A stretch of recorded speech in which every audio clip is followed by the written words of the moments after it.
If you're dealing with hypertonic pelvic floor, there's a good chance you've either tried pelvic floor physiotherapy or at least considered it. And for many people, it feels like the next logical step. But the question is, does it actually help?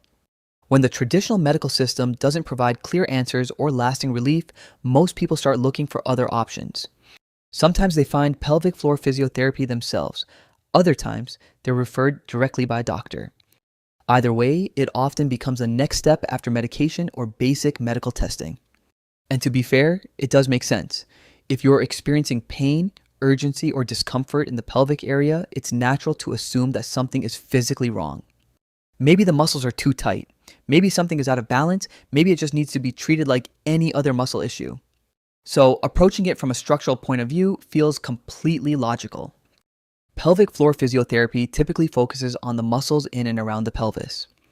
This can include internal or external muscle assessment, trigger point release, stretching and relaxation techniques, exercises to improve control and coordination.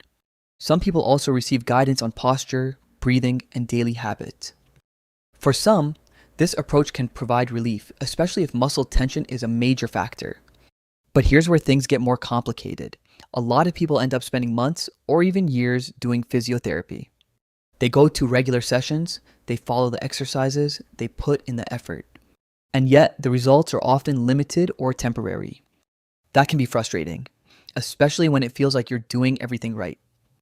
The reason this happens is that these conditions are rarely just physical. More recent research and many recovery stories point towards something broader. A strong connection between the body, the brain, and the nervous system. If the nervous system is constantly on high alert, the pelvic floor may stay tense no matter how much you try to stretch or release it. In that case, treating the muscles alone isn't always enough.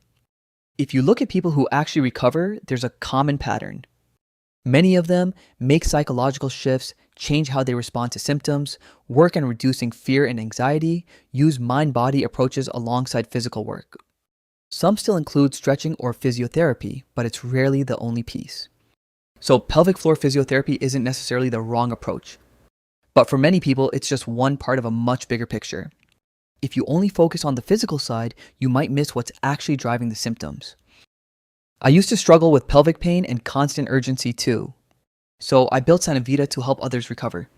Sanavita includes psychological support using pain reprocessing and metacognitive therapy, guided stretches to relax the pelvic floor, expressive journaling to release built-up emotions, my recovery story and practical lessons for daily life, visualization meditations to calm your nervous system and ease symptoms.